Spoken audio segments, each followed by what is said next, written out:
Partiendo de la ley de Ampère y por integración, calcula el flujo magnético que atraviesa la sección transversal del núcleo de un solenoide toroidal de sección transversal cuadrada, de permeabilidad magnética relativa μ sub R igual a 700, con diámetro interno 8 centímetros, que es esta A, dos veces A en realidad, y externo igual a 20, quiere decir que dos veces B es 20 y dos veces A es 8. Con 150 espiras por las que circula 5 amperes. Entonces tengo N y tengo la corriente que se le está introduciendo a este solenoide. Bueno, ¿por qué el ejercicio dice partiendo de la ley de Ampère? Porque la ley de Ampère les va a dar a ustedes un campo magnético en función del radio o la distancia al centro del toroide. Y por integración, porque van a tener que hallar el flujo magnético integrando ese campo, ya que el campo no es constante en toda la superficie transversal. Por eso le dice partiendo de la ley de Ampère y por integración. Hace rato haciendo por ley de Ampère el campo del solenoide cilíndrico salió un campo constante, entonces no hacía falta integrar para calcular el flujo. Pero ahora va a salir un campo dependiente de R, por lo tanto el flujo va a haber que integrar porque el campo no va a ser constante. Bueno, voy a copiar acá A, que es el radio interno, que va a ser 8 centímetros dividido 2, 4 centímetros. Y ya voy a copiar ya, como siempre les recomiendo, en metros. Y el radio externo, que son 20 centímetros dividido 2, voy a copiar ya en metros también. Ok,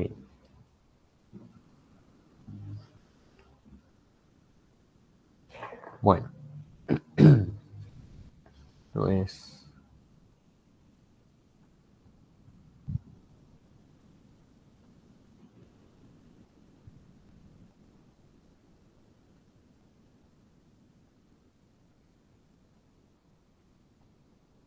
muy grande. Bueno, si no me vaya a dejar. Ok, entonces, ¿cómo se encuentra el campo primeramente por ley de Ampère? Tienen que tener en cuenta lo siguiente. Si ustedes tienen un solenoide cilíndrico, habíamos dicho que las líneas de campo dentro tenían que ser rectas. Y después recién al salir del interior se cerraban sobre sí mismas. Esto va al infinito y después vuelve al infinito y se cierra sobre sí mismo. Pero ¿qué pasa si yo empiezo a encurvar y cierro completamente un bucle de corriente? Las líneas de campo van a empezar a cerrarse también, a encurvarse y se tienen que cerrar sobre sí mismas. Quiere decir que las líneas de campo están circulando dentro del toroide o dentro del núcleo toroidal. Y lo interesante es que como se cierran sobre sí mismas, entonces le queda perfecto eso a las líneas de campo magnético. Le queda perfecto que esto sea una circunferencia.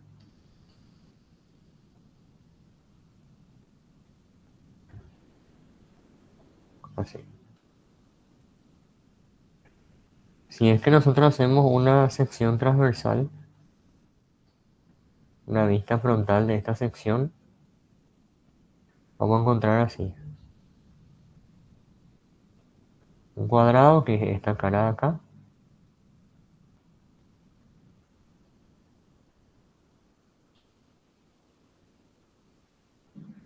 y acá otro cuadrado. Sería el eje.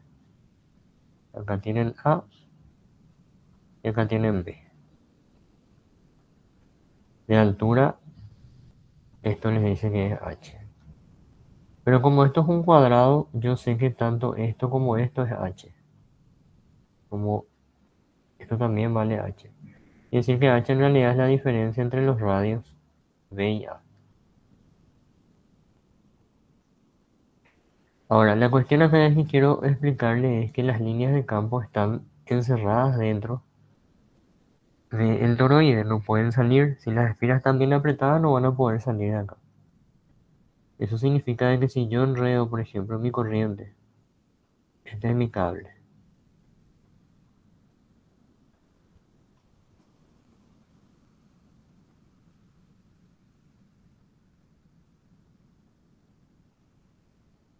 vamos a suponer que de esta manera estoy pasando el cable y introduzco corriente acá. La corriente va a circular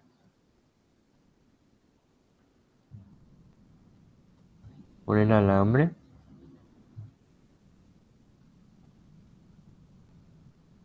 de esta manera. Entonces, si ustedes enrollan o cierran la mano derecha en este sentido de la corriente, el pulgar va a quedar hacia adentro. Quiere decir que las líneas de campo acá van a ser crucecitas.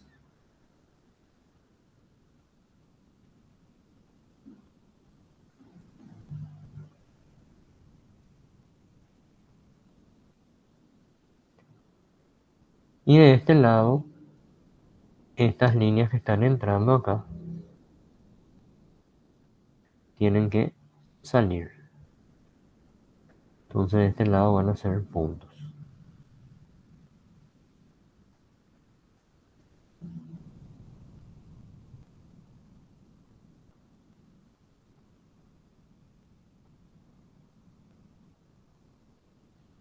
Así. ¿Se entendió mi dibujo de las líneas de campo? Eso es el Sí, cable. profe. Bueno, entonces si yo quiero encontrar ese campo, voy a tener que hacer una circunferencia amperiana acá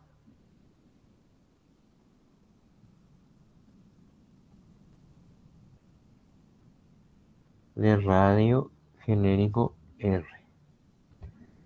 Entonces, esta va a ser mi circunferencia amperiana. Para C igual a una silla amperiana de radio genérico R, y esa R tiene que estar entre A y B dentro del solenoide. Voy a hacer la integral de B, diferencial longitud, mi ley de Ampere, mi sub 0 corriente encerrado. Bueno, esto es B 2pi por R. Y mi corriente encerrada tengo que ver que este lazo, si se dan cuenta, este lazo o esta circunferencia C encierra una corriente I por cada alambre o por cada vuelta del alambre conductor. Entonces prácticamente en ese lazo C, por cada alambre conductor,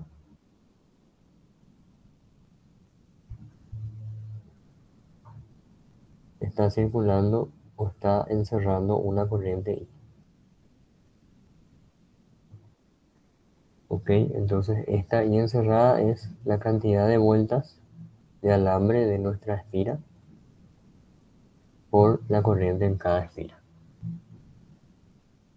Queda una expresión súper sencilla parecida a la de un alambre recto.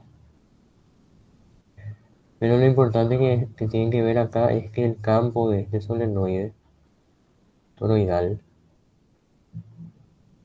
no es constante. Depende del radio. ¿Ok? Quiere decir que para una cierta distancia desde el eje R voy a tener una magnitud de campo y si me alejo un poquito más, R' voy a tener una magnitud más pequeña. V evaluado en R va a ser más grande que V evaluado en R' porque R es menor a R'. Y esto es inversamente proporcional a el alejamiento al eje de nuestro toroide. Entonces, ¿qué tenemos que hacer para poder encontrar el flujo? El flujo se va a medir a través de el área transversal del toroide. Esto que está acá es el área transversal. Entonces, como yo no tengo V constante en el área transversal,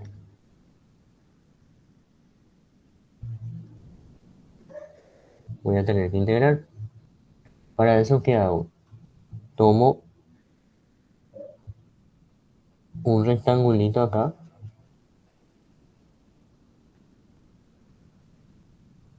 de ancho diferencial R, diferencial radio, y de altura H. Entonces mi diferencial superficie va a ser altura H por ancho de este rectángulo, que es de R. Y en este diferencial puedo considerar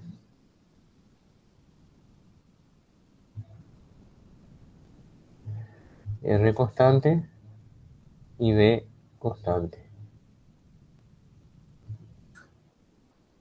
Eso significa de que el diferencial flujo magnético a través de ese rectángulo va a ser el campo evaluado en esa R genérica multiplicado por el diferencial en superficie. Mu sub 0, Ni, 2pi, radio genérico. Y diferencial superficie es H diferencial radio. Entonces, si integro esto, voy a tener el flujo magnético neto, va a ser mu sub 0 por N por corriente por H. Todo esto es constante, 2pi también. Integral de R sobre R. ¿Cuáles van a ser mis límites de integración? Va a haber flujo desde un rectángulo que está acá en R igual a A hasta un rectángulo que esté acá en R igual a B. Es lo mismo que donde nuestro dominio para el campo magnético. Entonces esto va a ir desde A hasta B. Y ahí está la expresión para el flujo magnético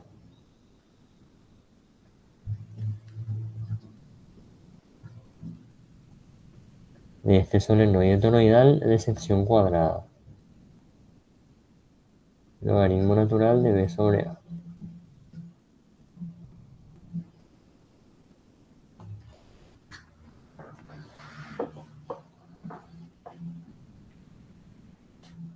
Ok. Hay una corrección que hay que hacer acá, que es el hecho de que me da un núcleo magnético. Si el núcleo es un material magnético, esto es como ponerle un dieléctrico al capacitor. Amplifica o aumenta la capacitancia, en este caso, el material magnético, cuando tiene una permeabilidad relativa. Esto que está acá potencia o aumenta el flujo. ¿Cómo hace esa potenciación o ese aumento de flujo?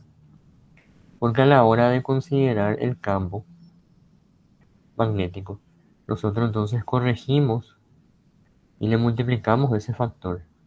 En vez de ser mu sub 0, mu sub 0 y mu sub 0 acá, en la ley de Ampere, esto es directamente mu relativa por mu sub 0.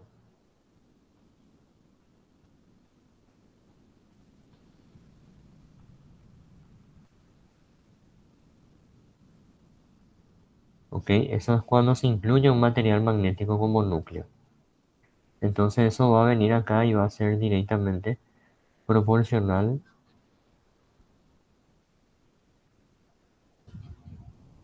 a el flujo magnético. Quiere decir que si mi permeabilidad magnética relativa es 700, entonces eso multiplica por 700 el flujo, como si, o sea, el flujo respecto a un núcleo de aire o un núcleo de un material que no tenga propiedades magnéticas. Ustedes van a ver después que tienen las permeabilidades relativas muy pequeñas, muy menores a uno, las que son aproximadamente igual a uno y las que son mucho mayor a uno. Son los materiales diamagnéticos, paramagnéticos y ferromagnéticos. Esto tienen que ver ustedes en la teoría porque sí o sí sale. Creo que esto era diamagnético y esto era paramagnético. Miren esto sí o sí en la teoría. En este caso tenemos una permeabilidad relativa mucho más grande que uno, pues 700 es mucho más grande que uno. Quiere decir que este material es un material ferromagnético. Y podemos calcular numéricamente el flujo. 700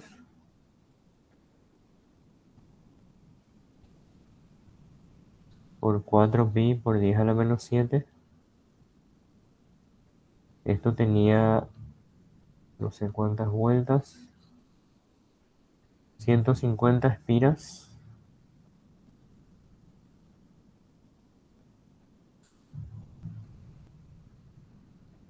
150 espiras.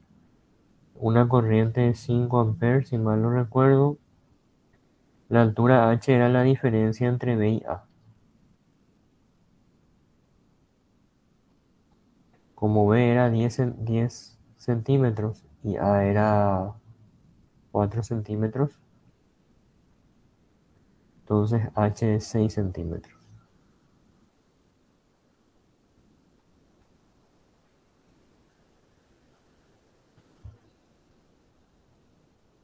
Sobre 2pi, logaritmo natural de 0,10 sobre 0,4. 0,04. O logaritmo natural de 10 sobre 4 igual damos también. Tampoco si mi corriente está bien. Está bien. 10,4. 10,4. ¿Cuánto sale este flujo?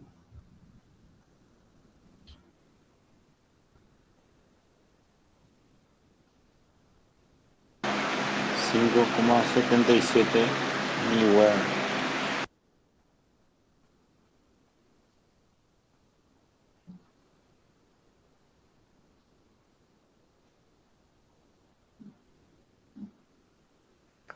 Ok. ¿Alguna pregunta a este tema?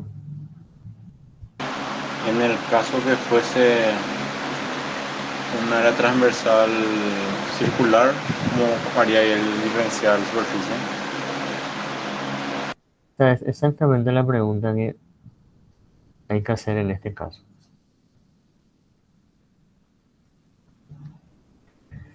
¿Qué pasa cuando el toroide tiene sección circular? Si el toroide tiene sección circular,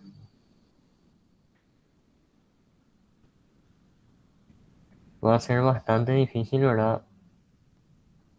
No sé para qué dibujo en 3D esto.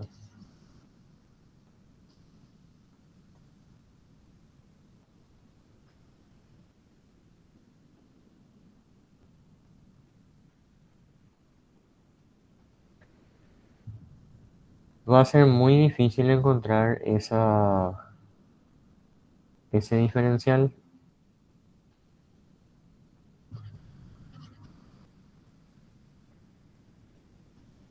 Acá el problema va a ser que el diferencial superficie es difícil de encontrar porque justamente tiene una forma extraña, ¿verdad?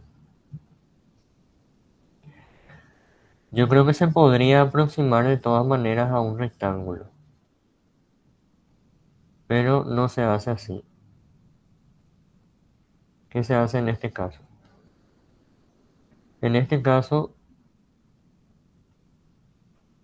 el procedimiento es evaluar B en el radio medio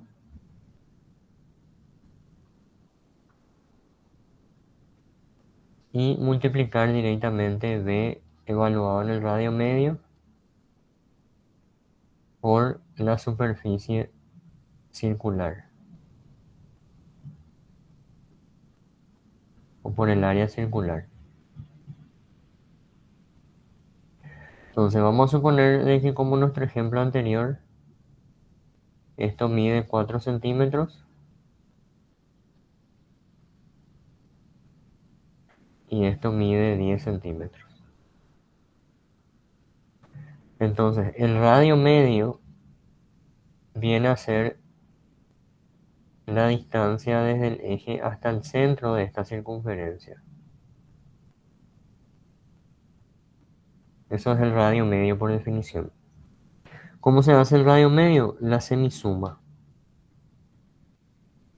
Si esto es A y esto es B, el radio medio es A más B sobre 2. O sea, 10 más 4 dividido 2, 14 dividido 2, 7 centímetros. Entonces, ¿qué hay que hacer? Hay que evaluar B en el radio medio.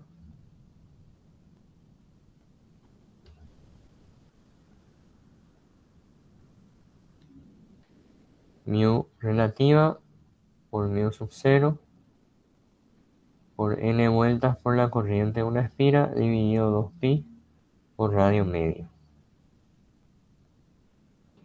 Y luego esto que está acá hay que multiplicar directamente para obtener el flujo. Hay que multiplicar directamente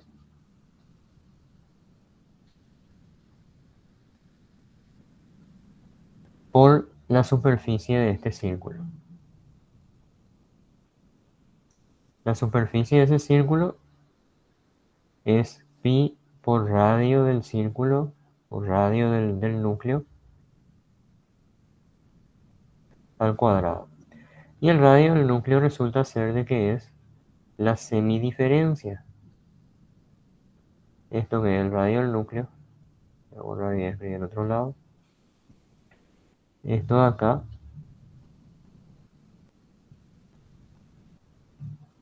es igual a la semidiferencia, o sea, a b menos a sobre 2. ¿Ok? Entonces, voy a ponerlo así. Esto va a ser b menos a sobre 2 al cuadrado.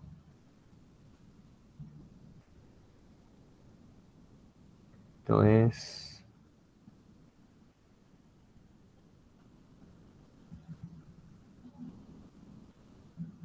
un poco... Sí, así es.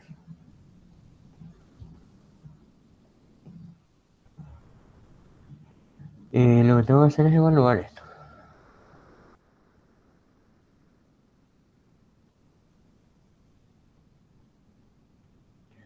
Entonces esto va a ser pi.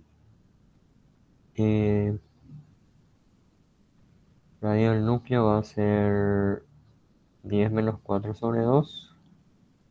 3 centímetros. Tiene sentido, ¿verdad? 10 centímetros. Radio medio es 7, entonces radio del núcleo es 10 menos 7, que es 4, 3.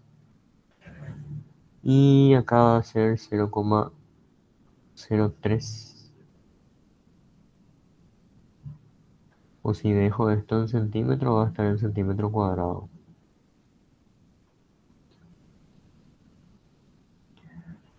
30 y... no, pero 9 pi centímetros cuadrados. Entonces eso hay que llevar acá nomás y ya está. Por pi por radio del núcleo al cuadrado. Y ahí ya está, así se va a calcular el flujo. Todo esto se puede calcular porque ya tenemos el radio medio y ya tenemos también el radio del núcleo. Radio medio, semisuma, radio del núcleo, semidiferencia. ¿Se entiende? Sí, profe.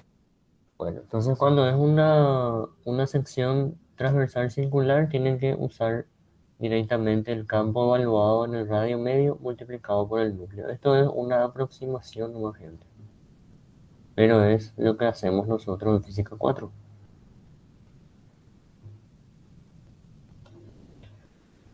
Bueno, ahora hay un ejercicio que justamente utiliza ese concepto. Es un tema del año anterior, también valía 17%. Tema práctico. Atiendan bien. Dice, dos solenoides están enrollados sobre un núcleo toroidal. Hay un solo núcleo toroidal.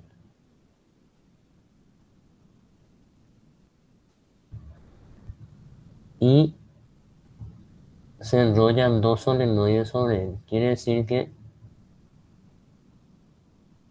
dos porciones de alambre son enrolladas.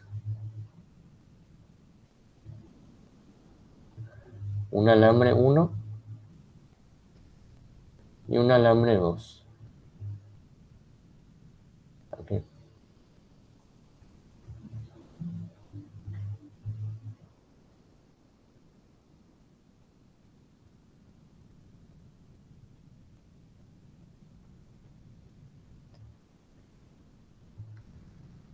Se conectan uno a continuación del otro y de las dos formas posibles.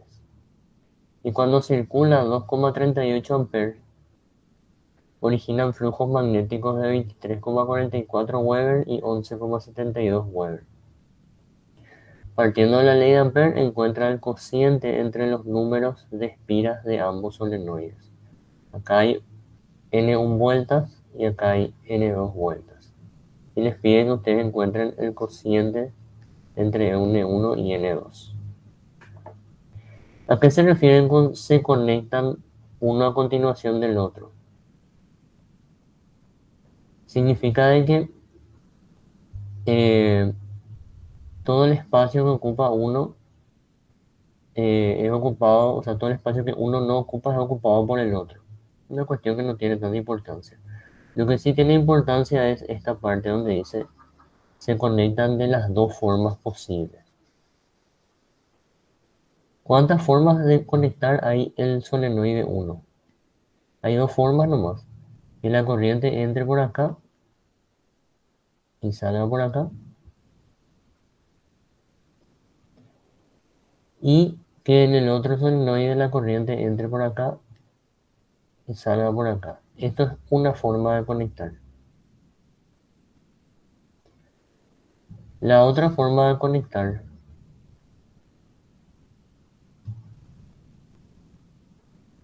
es cambiarle el sentido a una de las corrientes. Por ejemplo, que en vez de entrar por acá, este salga y este entre. Esas son las dos formas de conectar este solenoide doble. ¿Por qué cambiándole a uno más, profe? Porque si le cambian los dos va a dar el mismo resultado.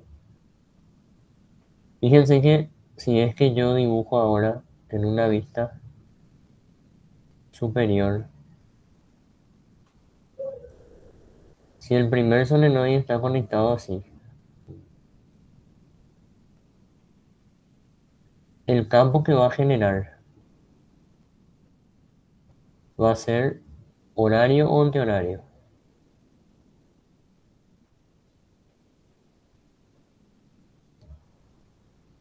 Cierran la mano derecha con una espira, con una de las espiras y van a ver que el pulgar va a apuntar hacia arriba, ¿verdad? Quiere decir que acá está circulando un campo B1 antihorario, horario mejor dicho. Y si conecto de esta manera y hago circular la corriente así, entrante también, entonces esto de acá cierra la mano derecha con esta espira, así, y el pulgar va a estar saliendo, ¿verdad? ¿Se entiende eso? Entonces en este caso, la I2 va a generar también un flujo o unas líneas de campo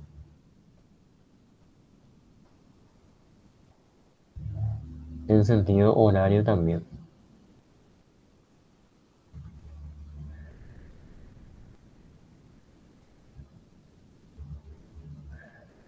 ¿Ok? ¿Qué significa que los dos tengan el mismo sentido? Pues si ustedes hacen un corte transversal acá, van a tener de que tanto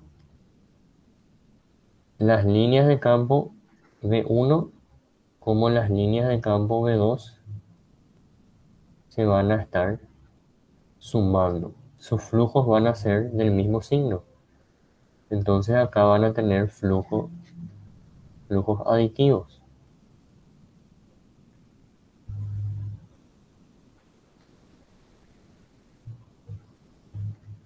Ese flujo va a ser igual a la suma del campo B1 en el radio medio más B2 en el radio medio.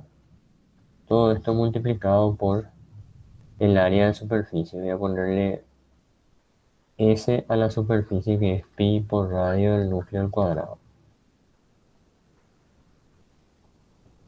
¿Ok? ¿Se entiende lo que dice? Sí. Bueno, y en el segundo caso,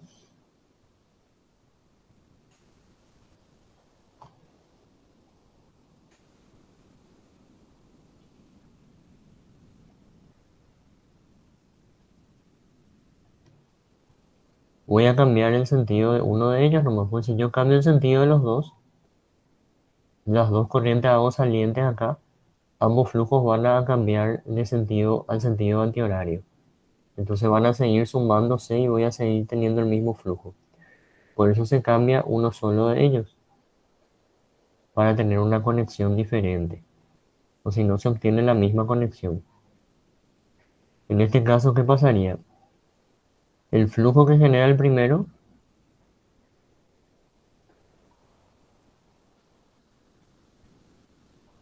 se va a restar con el flujo que genera el segundo, porque el segundo va a estar creando un campo magnético en sentido antihorario.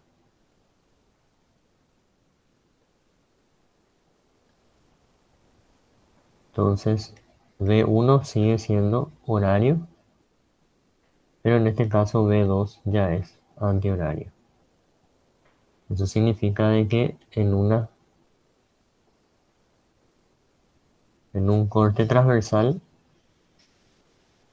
vamos a tener un vector V1 saliente, pero vamos a tener un vector V2 entrante. Eso significa que los flujos son sustractivos, se restan. Voy a tener V1 evaluado en radio medio menos V2 evaluado en radio medio por la sección de la circunferencia, que sigue siendo la misma, ¿verdad? ¿Ok? Entonces, ¿qué voy a hacer acá? Yo ya sé las expresiones de los campos. Por ley de Ampere, ¿verdad? Yo saco que la integral del campo diferencial L es igual a mu sub 0, o mejor dicho, es igual a mu por I encerrada. Esto es V 2pi por radio.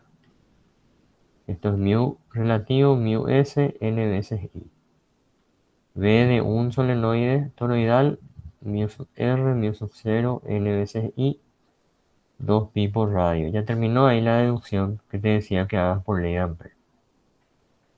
Entonces, ¿Cuál es la sumatoria de flujo? Te dice que cuando se conectan de una manera, esta corriente de 2,38 amperes, que es la I, ambas tienen la misma corriente.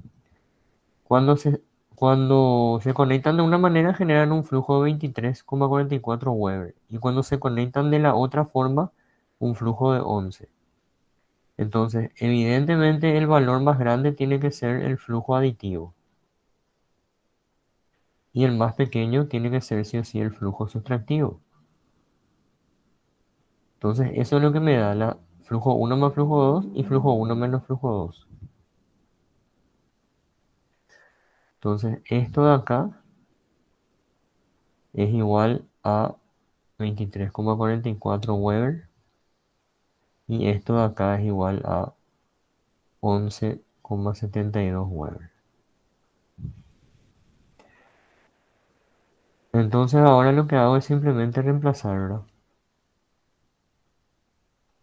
Esto es mu relativa, mu sub 0, N1 por la corriente, dividido 2 pi por radio medio.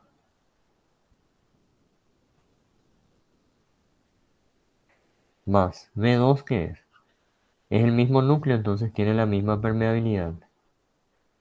Tiene N2 vueltas y tiene la misma corriente porque hay una sola corriente en el ejercicio. Radio medio también es el mismo, ¿por qué? Porque estamos hablando del mismo núcleo, entonces hay el mismo radio medio para ambos. Y esto se multiplica por pi por radio del núcleo al cuadrado.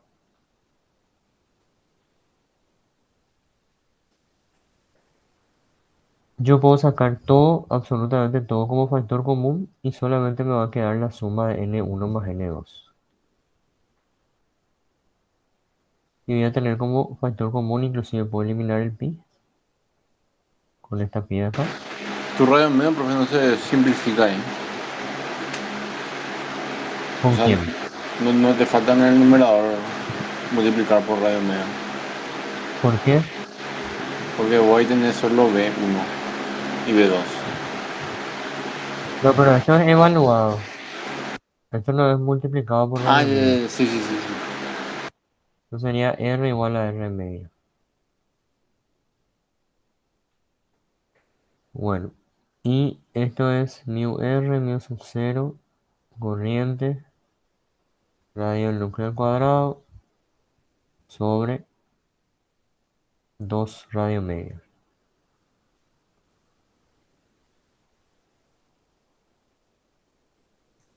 Y análogamente, acá lo que va a pasar es que va a quedar n1 menos n2. La misma cuestión.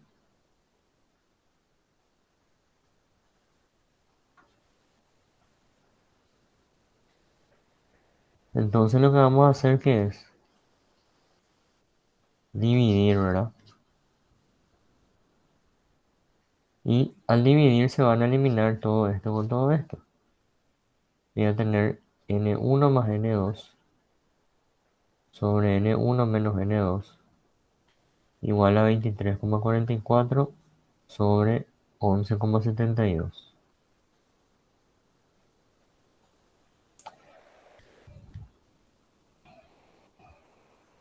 Así. Y de ahí se hace el despeje. A ver un poco. 11,72 N1 menos 11,72 N2. 23,44 N1. Es más. Menos 23,44 N2. Y ahí me conviene pasar este al otro lado y este a este lado. Entonces, ¿cuánto es 11,72 más 23,44?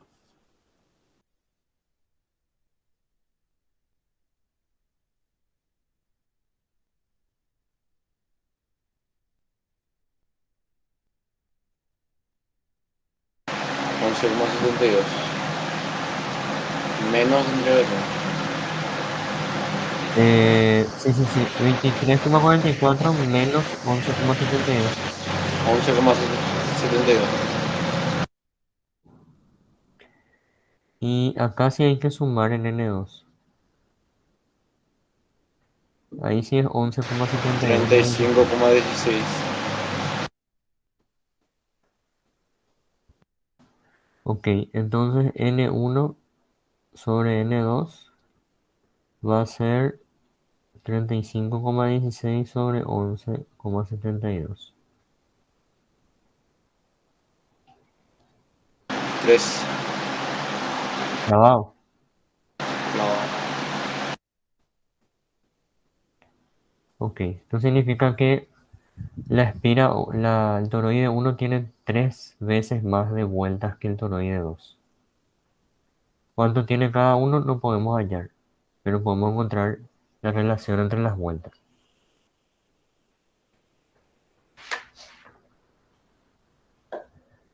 ¿Alguna pregunta?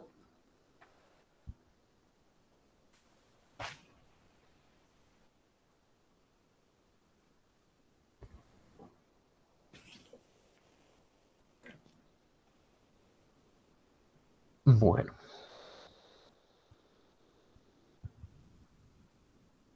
ok. Eh, ok, el otro tipo de ejercicio en el que vamos a entrar ahora, que es la parte de fe inducida. Tengo dos ejercicios de fe inducida. Suelen ser situaciones donde el flujo es variable. Entonces, que se llama,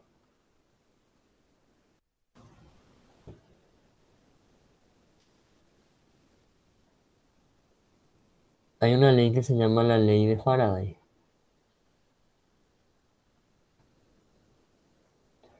También conocida como la ley de la inducción,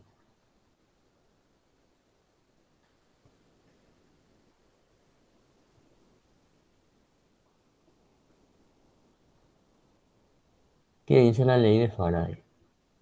La ley de Faraday dice que si el flujo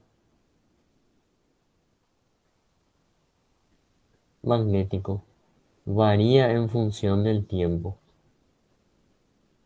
se induce, que es lo mismo que aparece de la nada, una FEM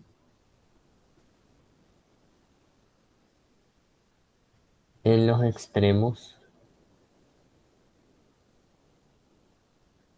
de la superficie.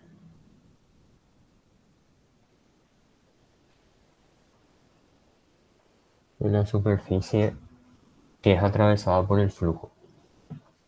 Esto no suele tener tanto sentido si es que no hablamos de conductores.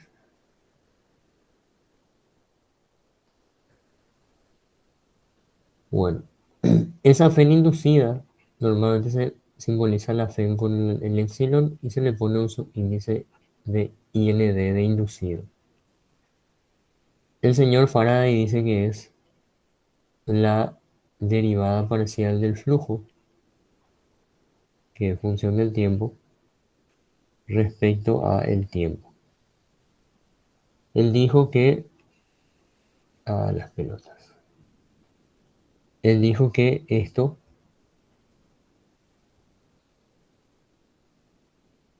ocurría solamente si hay una variación temporal del flujo, se induce en esa superficie que es atravesada por dicho flujo variante, se induce una FEM. Ojo que al hablar de FEM inducida estamos hablando de voltaje. La FEM es un voltaje. Luego vino Faraday y completó esta ley con un pequeño signo negativo.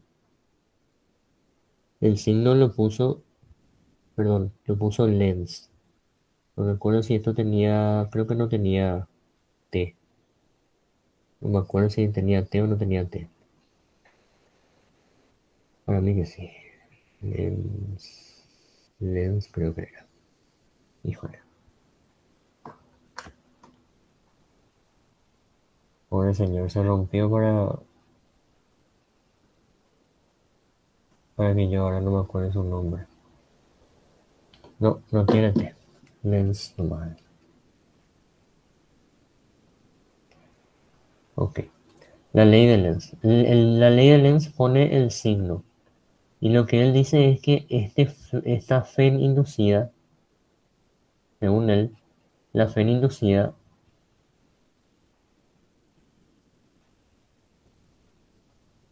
se opone a la variación del flujo. Entonces, más o menos y a grandes rasgos, ¿qué es lo que sucede? Ustedes van a tener una espira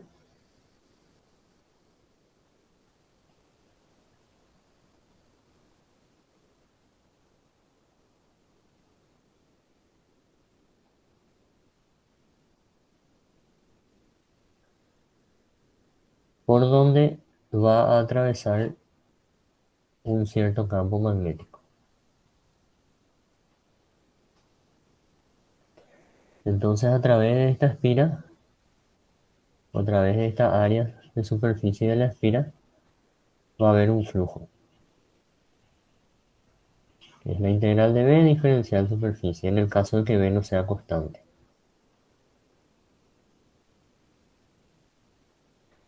Bueno, ¿yo qué puedo hacer? Puedo tres cosas. Variar el área modificando la estructura de la espira, ya sea abriendo más la espira o deformando la espira o qué sé yo, pero yo puedo variar el área en función del tiempo. Yo puedo hacer que el área sea función del tiempo. También puedo hacer de que las líneas de campo cambien de posición, o sea, se muevan.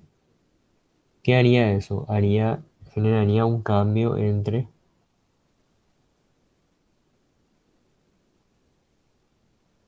la normal del plano y las líneas de campo. Este ángulo alfa que le llaman.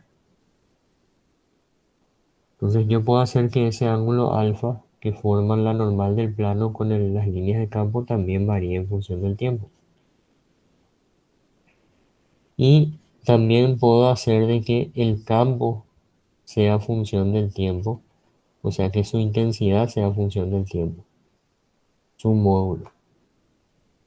Entonces hay tres maneras de hacer de que este flujo de acá se transforme en un flujo variante, en un flujo cambiante en función del tiempo, en un flujo de t. Entonces de estas tres maneras yo puedo hacer de que el flujo varíe en función del tiempo, cambiando el área de la espira, cosa que es difícil porque tendría que modificar un alambre que ya está construido, ¿verdad? Opción 2 sería cambiar las líneas de campo, hacer que las líneas de campo cambien de dirección, entonces cambiaría el ángulo que forman con la normal del plano, o hacer que la magnitud del campo magnético varíe. De todas maneras, hay tres formas de variar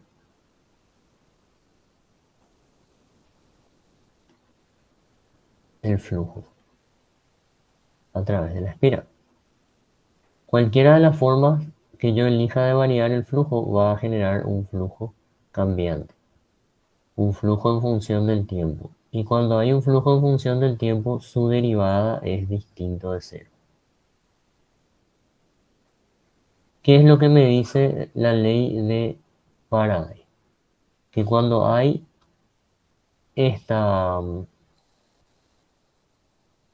cuando hay esta situación de flujo cambiante, entre los extremos esta espira, se va a generar una diferencia de potencial o una fe inducida. Es como conectarle una batería acá a los extremos. Y esta fe inducida lo que va a hacer entonces es generar una corriente también inducida. Le voy a poner en minúscula porque esa corriente puede ser una corriente variable. Entonces, una corriente inducida que va a circular por la espira. Ahora, ¿cómo yo sé si esa fe inducida es más menos o es más menos en este sentido?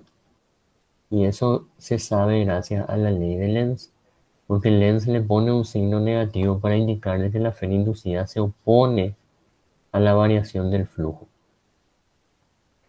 Eso significa de que mi fe inducida va a ser así como dibujé. ¿Por qué? Porque al aumentar el flujo acá, si el flujo magnético original aumenta, se va a inducir una fe de este sentido porque esta corriente, por la ley de la mano derecha, tiene que generar líneas de campo entrantes acá.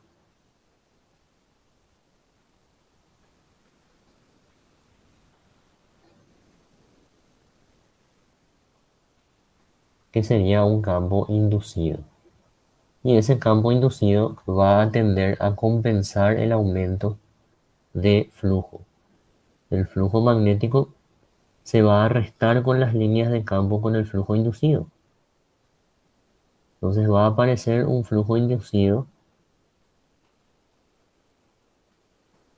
que se le va a restar al flujo total y ese flujo inducido va a compensar ese aumento que está acá de tal manera que todo quede igual, de que todo quede estable. Este capítulo de inducción es un capítulo que usted sí o sí tiene que leer en el libro.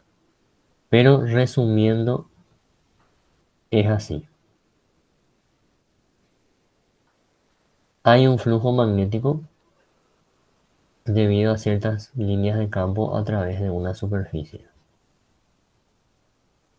Si por ejemplo el campo magnético aumenta de módulo, entonces el flujo magnético aumenta porque es directamente proporcional a la magnitud del campo. Ese aumento, esa variación temporal, va a hacer que se induzca una fe inducida o un voltaje entre los extremos de la espira y que circule una corriente. Esa corriente, por la mano derecha, va a generar líneas de campo contrarias a las líneas originales, de tal manera a que haya un flujo inducido.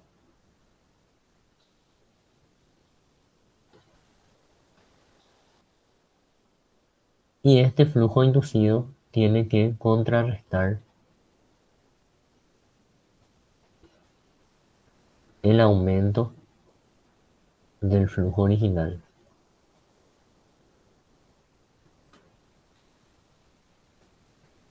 ¿Ok? Entonces aparece un flujo inducido negativo que hace que el flujo se mantenga otra vez, intente mantenerse constante. ¿Ok? Si el flujo disminuye porque el campo disminuye, la FEM va a aparecer en el otro sentido, de tal manera que la corriente genere un campo aditivo y un flujo que se sume intente compensar la pérdida original. Eso sería lo mismo que lo que voy a escribir ahora. Vamos a suponer que acá hay un vector de campo y este vector de campo de repente disminuye.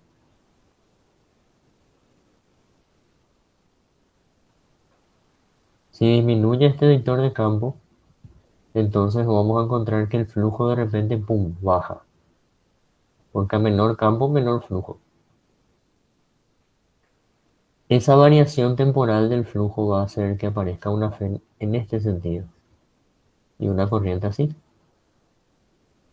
Porque una corriente así por la mano derecha generaría un campo inducido en este sentido. Y este campo inducido lo que hace es compensar esa primera variación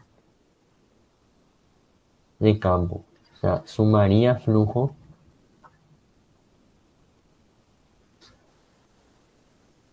al flujo original de tal manera que el flujo se pueda mantener constante. ¿Ok? Entonces Lenz fue el que descubrió que el flujo sí o sí tenía una polaridad y que esa polaridad era tal que la fe inducida genera una corriente inducida que genera a su vez un campo inducido que trate de compensar la disminución o el aumento del flujo.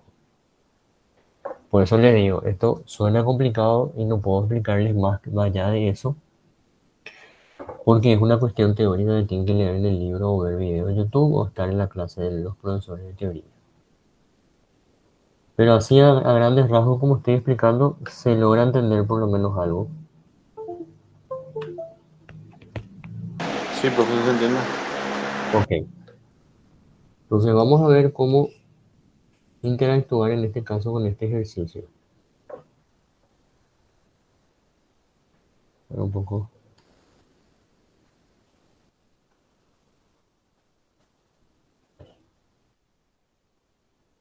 Bueno, dice, como se muestra en la figura, una barra metálica hace contacto con dos alambres paralelos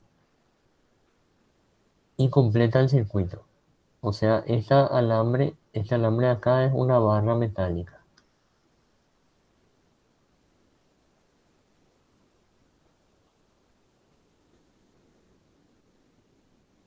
que hace contacto en este punto y en este punto, cerrando un circuito conductor que tiene una cierta resistencia en el extremo izquierdo.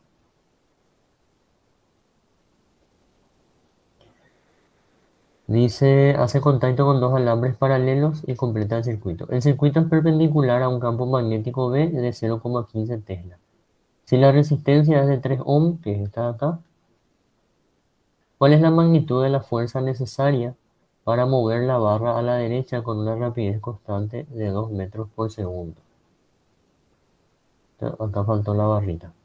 ¿Con qué rapidez se disipa energía en el resistor? Ok, ¿qué es lo que sucede acá? Yo quiero que esta barra se mueva hacia la derecha con una velocidad de 2 metros por segundo. Pero al hacer eso, el flujo que pasa a través del circuito, a través de este circuito, de este rectángulo, ese flujo va a variar. ¿Por qué va a variar el flujo? Porque el área transversal va a estar aumentando. Yo tengo acá 50 centímetros y tengo X. Pero la X, que es esta magnitud acá, depende de la velocidad de la barra. Yo tengo que esta X, que es la posición de la barra, en realidad es igual a la velocidad por el tiempo. A medida que pasa el tiempo, esto se va a desplazar 2 metros por segundo, entonces el área de superficie va a cambiar. Esa área de superficie es igual a la altura, le voy a llamar h a esta altura, de 50 centímetros, por la x. O sea que es igual a h por la velocidad por el tiempo. Entonces yo tengo un área que es función del tiempo. Esto va a hacer que el flujo sea también función del tiempo. ¿Ok? Como el campo es constante en toda la superficie, yo puedo encontrar el flujo magnético haciendo directamente campo por área. ¿Ok? El campo es una constante en toda esta región. Entonces esto es prácticamente 0,15, que no quiero todavía reemplazar por el valor numérico. Voy a decir nomás que B sub 0 es igual a 0,15 Tesla, que es el módulo del campo. Entonces tengo B sub 0 por la altura h, que es 50 centímetros, por la velocidad, que es 2 metros por segundo, por el tiempo. Y acá está la expresión del flujo magnético en función del tiempo. V sub 0 por h por v por t.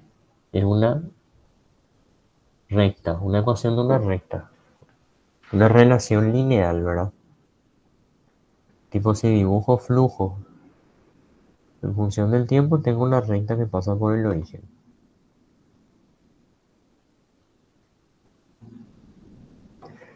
Bueno, entonces, ¿qué pasa acá? Va a haber una FEN inducida. Y esa FEN inducida tiene que generar un campo magnético saliente, porque el campo original es entrante. ¿Qué va a pasar con el flujo? Va a aumentar. A medida que aumenta el tiempo, el flujo aumenta. Quiere decir que yo necesito crear un flujo contrario al flujo original.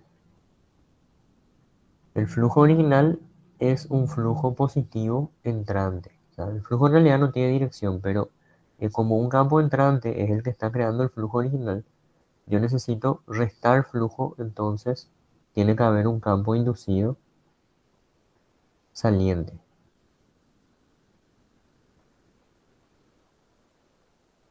Para que haya en una esfera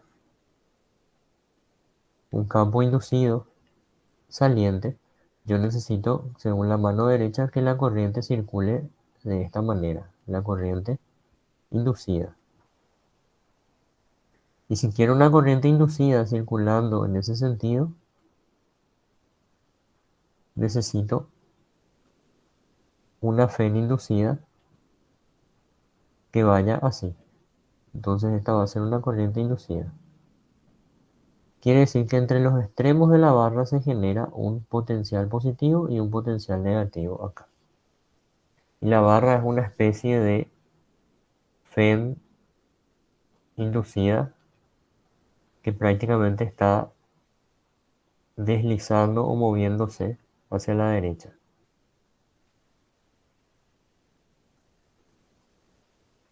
Imagínense entonces que tienen ahí un riel deslizante y que la FEN está haciendo contacto pero se está moviendo hacia la derecha. Y aparte eso obviamente está cambiando.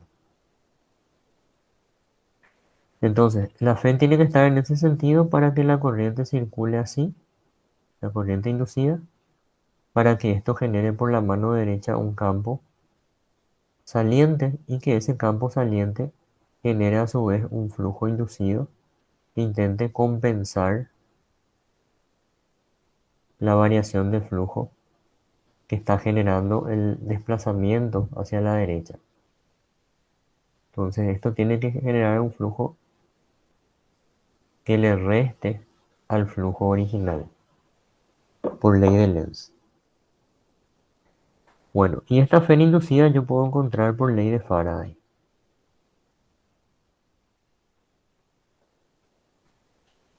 Es igual a,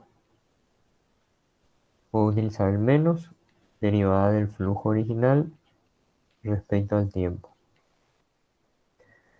La derivada respecto al tiempo de esta función es v sub 0 h por la velocidad, porque la derivada de t es t, una constante.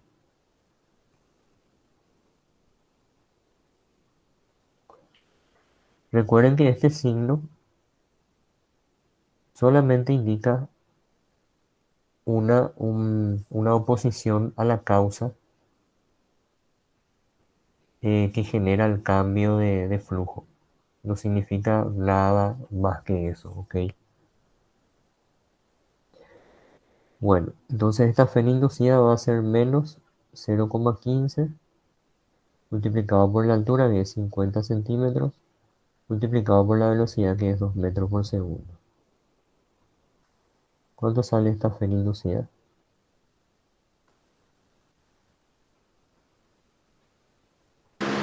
0,15. 0,15 voltios. Con la FEN inducida puedo encontrar también, si quiero, la corriente inducida.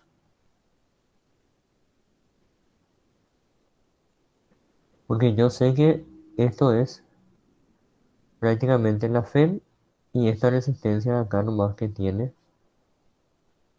3 ohm. Entonces prácticamente me queda así. Acá está mi FEN de 0,15 voltios. Y acá está mi resistencia de 3 ohm. Entonces puedo encontrar la corriente.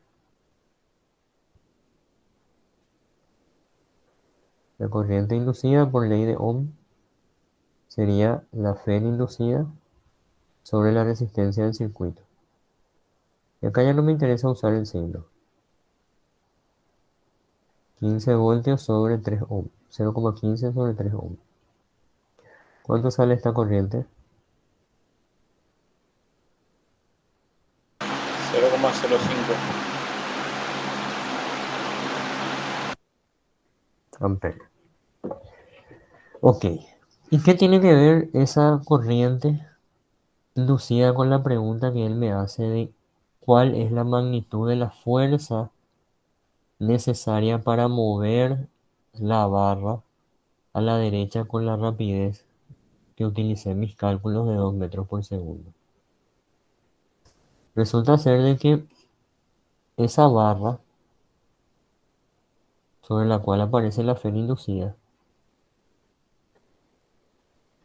le está circulando una corriente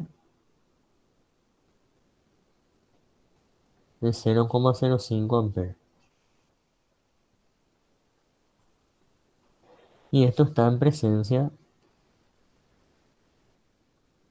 de un campo de 0,15 Tesla. Entonces, ¿qué pasa cuando hay un conductor que tiene corriente en presencia de un campo? Aparece una fuerza. ¿Hacia dónde va a estar la fuerza?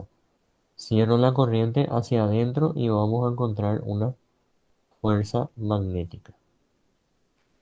Fuerza magnética que es la corriente inducida por la longitud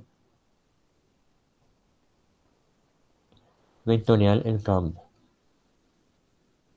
Como son perpendiculares la corriente y el campo, esto me va a quedar corriente inducida, longitud del alambre, campo magnético. 0,05 amperes. La longitud es la misma que la separación entre los rieles, era 50 centímetros, y el campo es 0,15 Tesla. ¿Cuánto sale esta fuerza magnética?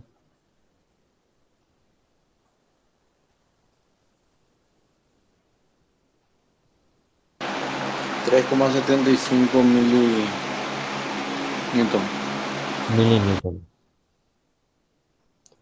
3,75 milinewton y está hacia la izquierda. Entonces, la fuerza que yo tengo que hacer, la fuerza externa que yo tengo que hacer para poder mover esta barra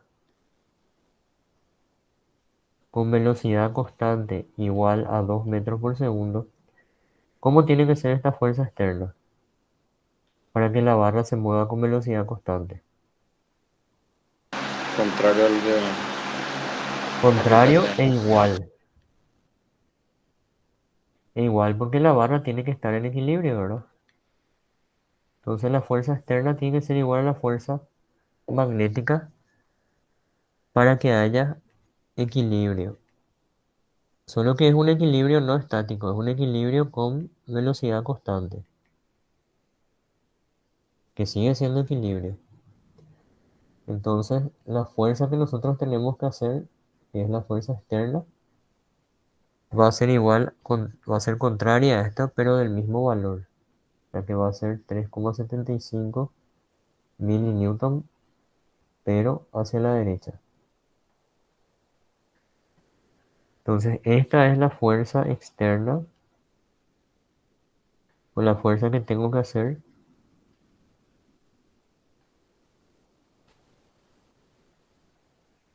sobre la barra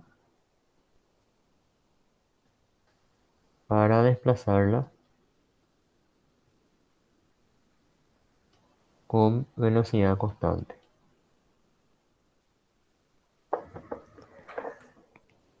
¿Se entendió? Sí. Bueno, y a ver un poco, el redondeo nomás entre en 0,0038, que sería 3,8 mili, ¿no? Es 3,75 mili entonces. Está bien. Y luego te pide con qué rapidez se disipa la energía en el resistor. ¿Qué es la rapidez de disipación de energía? Sería La potencia. exactamente la cantidad de joules sobre segundos, o sea, la cantidad de vatios. Quiere decir que te pide la potencia. Y la potencia es directamente, disipada en la resistencia, es directamente la corriente que circula al cuadrado por la resistencia. 0,05 por 3 ohm. ¿Cuánto sale esto?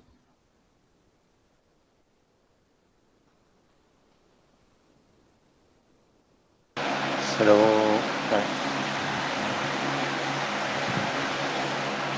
7,5 miliwatts. Miliwatts o milivatios. Sería 0,0075. Está bien. Entonces verificar ambos resultados. Ok.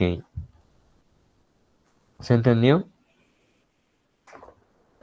Sí, bueno. Ok.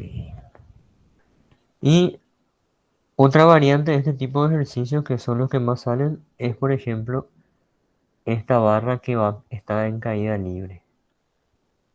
Dice el conductor NN cae por su propio peso desde PP, haciendo contacto con los conductores PM y cortando perpendicularmente las líneas de campo magnético de 0,25 Tesla, campo constante o RAS. Si los conductores tienen una resistencia eléctrica por unidad de longitud de 0,4 ohm sobre metro, esto lo que me da es una resistencia por unidad de longitud que no es lo mismo que la resistividad. La resistividad se mide en ohm metro y se utiliza para poder calcular de esta manera la resistencia. Sin embargo, esto es resistencia por unidad de longitud que se mide en ohm sobre metro. ¿Ok? Es otra cosa. Entonces nos da la resistencia por unidad de longitud de este alambre, de los alambres conductores involucrados en el ejercicio. Calcule la máxima intensidad de corriente que circulará en este experimento y en qué instante eso ocurre.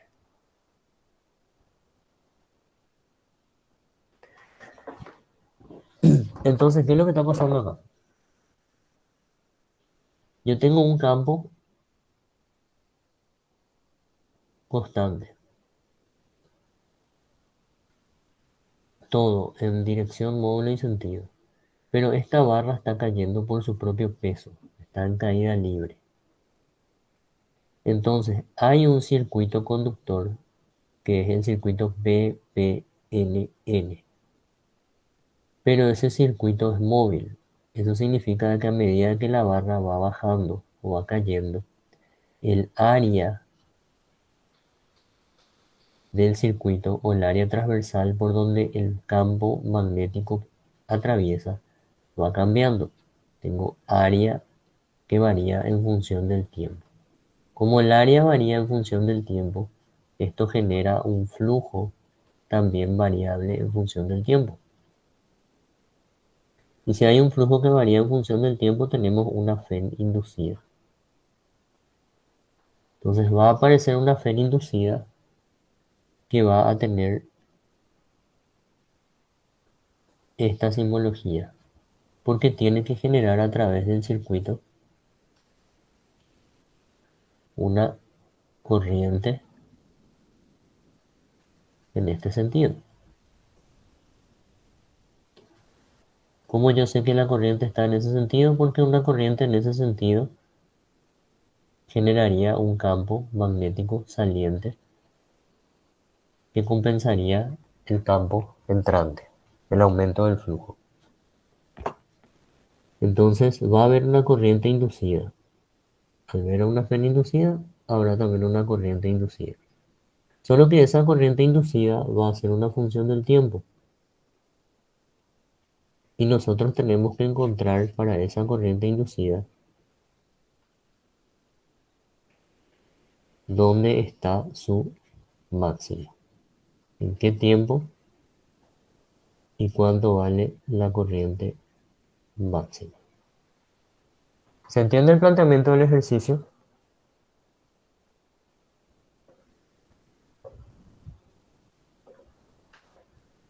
Sí, pero Bueno, entonces, ¿qué hago? Primero, tengo que encontrar el área que es variable con el tiempo. Para eso te necesito yo un sistema de referencia, ¿verdad? Normalmente, cuando hacemos ejercicio de caída libre, nos conviene poner nuestro eje y hacia abajo. Entonces la posición de mi barra va a ser una Y genérica. Y esa Y genérica, posición de la barra, posición vertical de la barra, va a estar dada por la ecuación velocidad inicial. En realidad va a estar dada por la ecuación inicial más velocidad inicial por tiempo más un medio la gravedad por el tiempo cuadrado. ¿Por qué pongo más? Porque estoy poniendo mi eje Y hacia abajo. Ahora, en este ejemplo yo puedo suponer de que la barra parte desde PP, porque te dice luego que parte desde PP, y em, no me dice la velocidad inicial, así que puedo suponer tanto que la posición inicial es cero como que la velocidad inicial es cero. Entonces tengo su posición en cualquier instante es un medio gravedad por tiempo cuadrado. Con esa Y voy a poder encontrar el área transversal al campo magnético. Y esa área es la longitud, esta longitud acá, multiplicado por la Y. Entonces tengo un medio longitud por gravedad tiempo cuadrado. Esa longitud es el segmento PP o el segmento MM, como ustedes quieran, o también el segmento NN. Y esto en el examen se aclaró que valía 1 metro. Entonces un dato que se dio en el examen, que esta longitud acá valía 1 metro. Bueno, después, como ya tengo el área acá en función del tiempo, y el campo es constante, recuerden que el campo es constante según el enunciado, yo ya puedo encontrar el flujo. El flujo magnético es el campo multiplicado por A. Sería V sub 0 por un medio LGT cuadrado. Esto es un medio B LGT cuadrado. Así. Entonces ahí yo ya tengo el flujo en función del tiempo.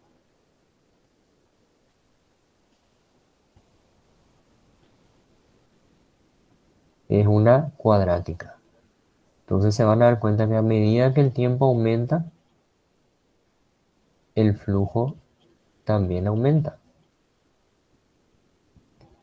Si dibujo el flujo en función del tiempo, van a ver que es una cuadrática que pasa por el origen, así, directamente. Entonces, a medida que ustedes tienen más flujo, más FEN se induce, más corriente se induce en el sentido contrario para que el campo sea saliente y el flujo vaya disminuyendo de vuelta, va compensando. La fe inducida siempre va a ir compensando. ¿Cómo encuentro esa fe inducida? Fe inducida, por respeto al lens voy a poner el signo, aunque a nosotros no nos interese tanto. Va a ser esto. Entonces va a ser menos un medio BLG y la derivada de t cuadrado es 2t. Se va este con este y la fe inducida es igual a menos BLGT. Con la fe inducida puedo sacar la corriente inducida.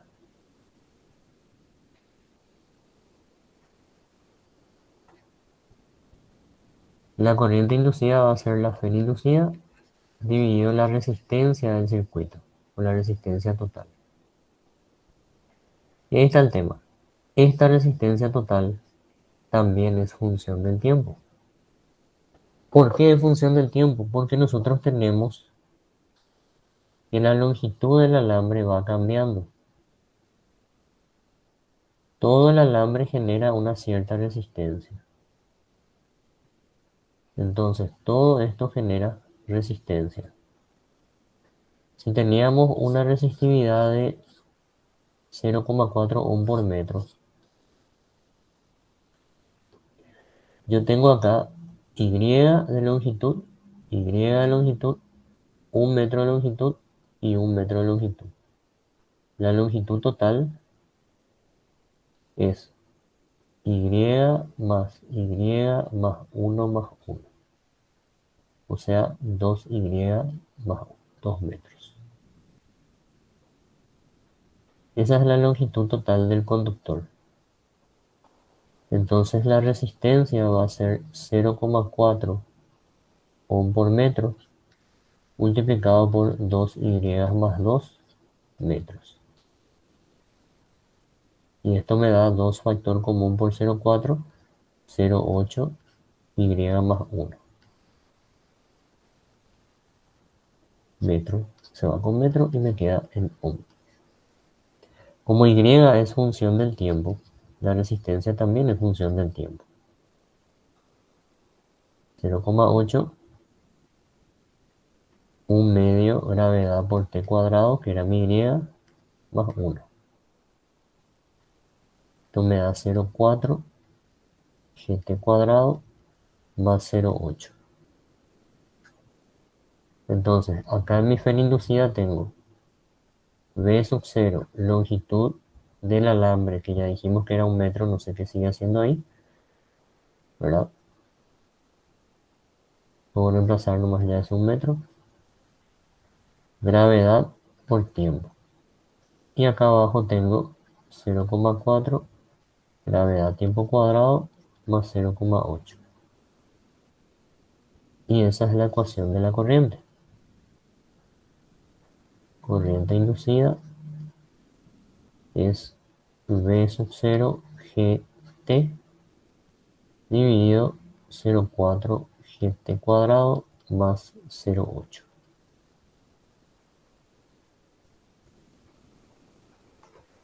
Entonces acá está mi corriente en función del tiempo.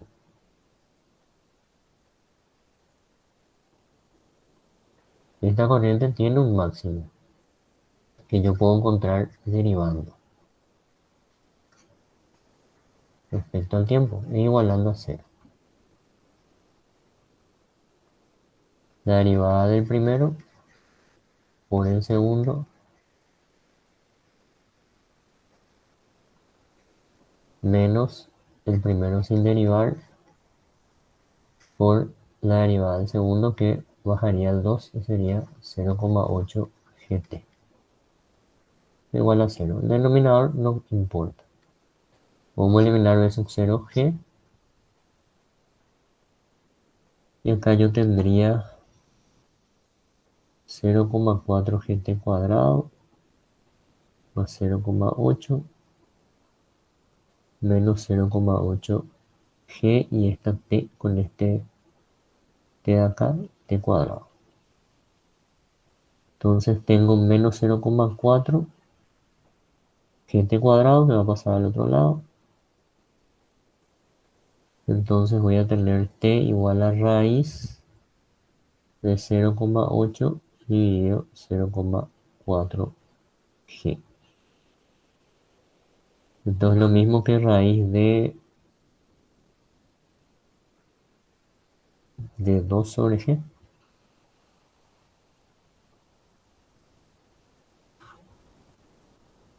O sea que t es igual a raíz de 2 sobre 9,8.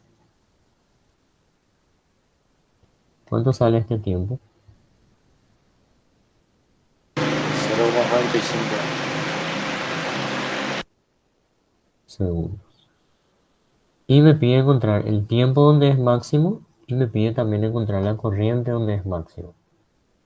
La corriente máxima.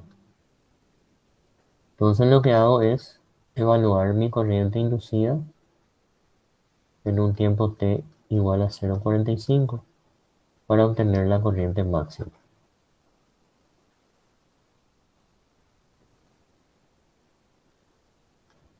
Y esto es igual al campo V sub 0 que era 0,25 Tesla,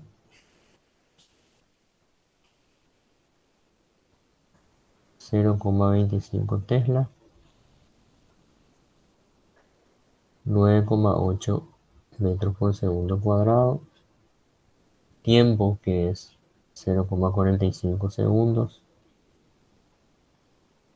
dividido 0,4 por 9,8 metros por segundo cuadrado, por el tiempo que es 0,45 segundos al cuadrado, más 0,8.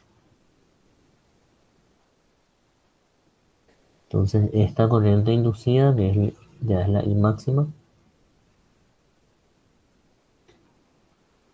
¿cuántos amperes sale? 0,69.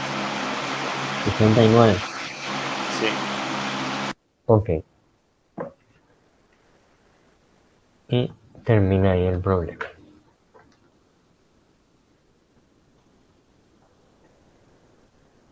¿Alguna pregunta? Siempre que entonces resistencia por gasometro, hay que usar la longitud total de la espiral que estés analizando. Sí. Se suele simbolizar con R minúscula la resistencia por unidad de longitud.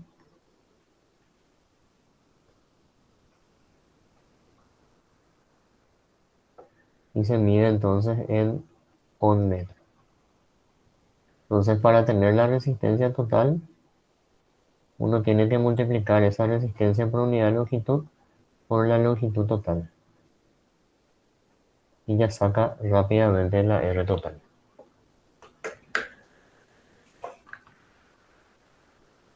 ¿Otra pregunta alguien tiene?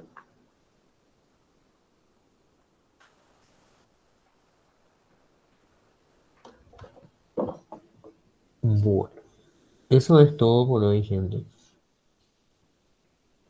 Este capítulo vamos a ir desarrollando los ejercicios lentamente hasta que vayan familiarizándose con los conceptos. Cuando el video esté listo, entonces yo les mando el PDF, les mando los videos, etcétera, etcétera. Y seguramente que a partir de mañana voy a poder empezar a enviar los propuestos también. Bueno, eh, nada más. Gracias por la atención y nos vemos próximamente, entonces seguramente la semana que viene. Ahora, pues,